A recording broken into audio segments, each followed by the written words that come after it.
I'm Red, you're watching Power Garage. We're back on the eBay EM2 budget build. Today we're getting rid of these stupid, tiny base model rotors, which were basically the same as what we had before. So there's no upgrade, only 5 lug.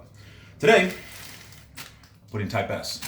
Picked up some eBay brake kit for super cheap. I just got to take these rotors and the calipers off. And from my past experience, this shield on the back is going to have to be trimmed.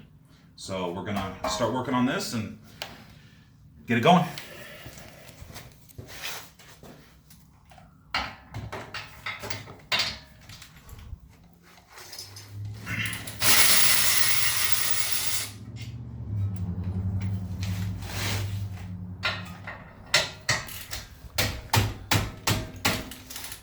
We're going to start by getting these caliper bolts off.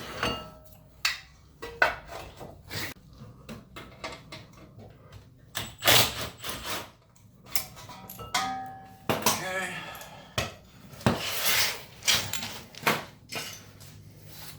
And I got a little trick.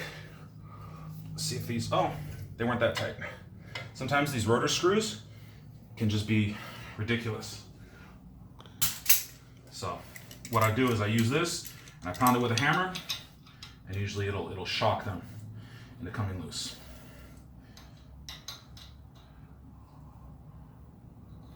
I think they're still loose from when we installed them. Yeah, they probably are. Alright, there we go. Look at this, Tim. Look at the difference. Let's see that. Huge difference. So yeah, I think this will definitely give us a little bit better braking. Okay, so this is the Type-S caliper versus the base model. You can see that it's very different. So, you know what though? Looks like this shield is gonna fit just fine. See? Yeah, all right, I think we're good. These are base model hubs, right? Yeah. Well, this came off a base model. I've had issues before where I try to put it onto an EP3, and that's where I've had issues. So I'm just gonna throw these rotors on here. Man, these are mega. It's really gonna improve our stopping. So.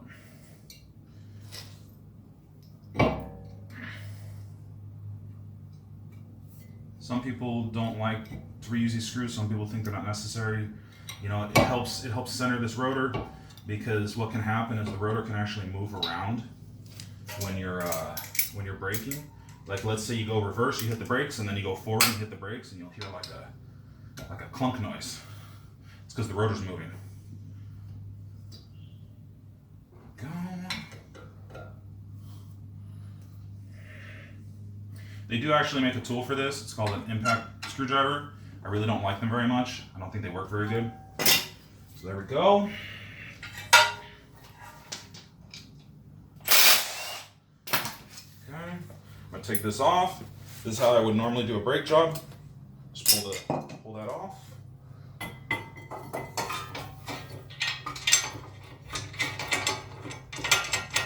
Bolt up the caliper bracket.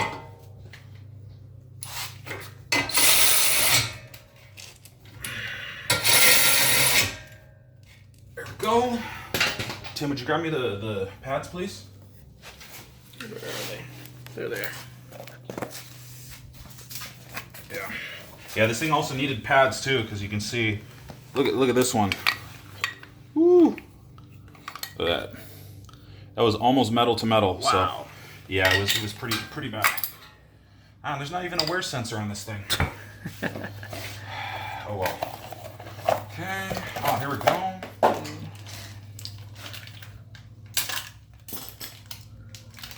Oh, can you grab me my anti-seize, Tim, please?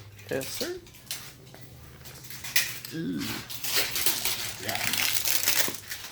It's always good to use anti-seize, because the brakes can make noise. I think it's some sort of vibration. But yeah, like I was saying a minute ago, you have a wear sensor. What happens is when the brake pads get a certain amount of wear, this part will touch the rotor. So what you want when you're going in reverse, you want it to pull it. So this has to go on the inside, and it'll pull this thing, and it'll make a like a whiny noise. So yeah, you want this on the back, on the bottom.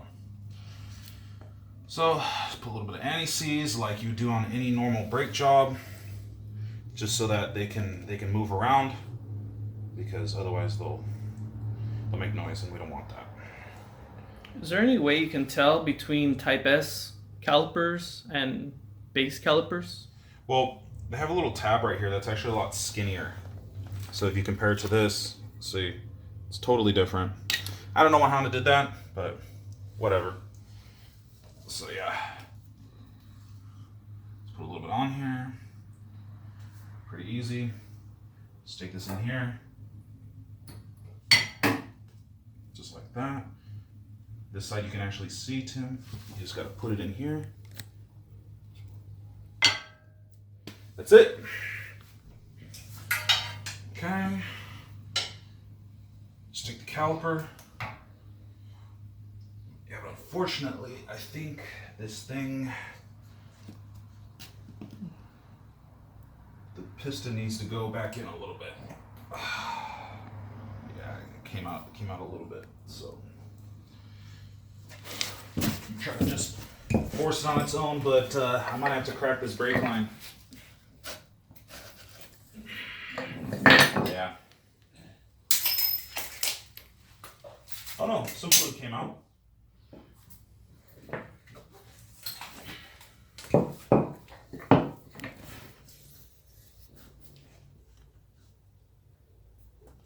There we go.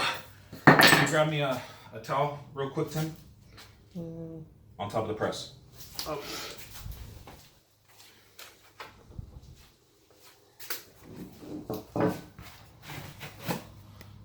Yeah, making a mess over here. Yeah, we're doing a retrofit, so sometimes you got to do stuff a little weird. Just make it a little bit easier. There we go. See? Now this piston is in. I can slide this caliper back on.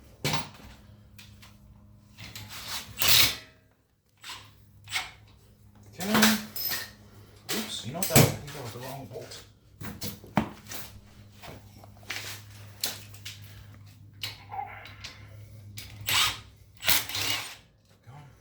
Yeah, I was using the wrong one. Okay.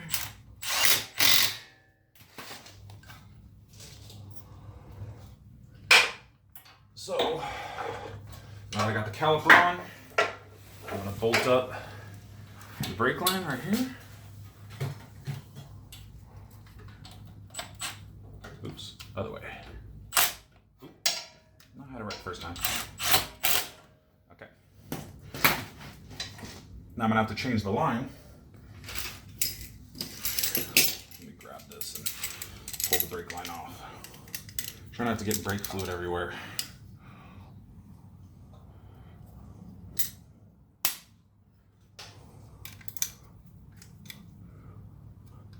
Yeah, when I pulled these off the car, I cut the line so that it wouldn't leak everywhere. Okay.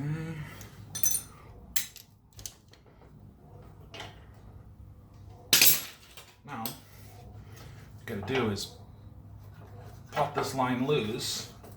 Okay, now that it's loose, I'm gonna pull the clip.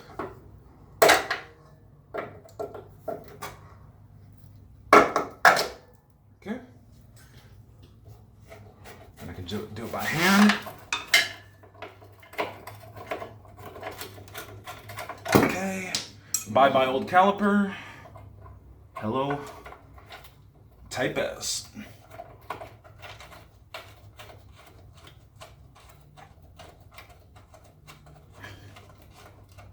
I love how everything fits so nicely. Honda, they're smart. If something didn't need to be changed, they didn't change it. Yeah, you know what, this one, I put it in upside down.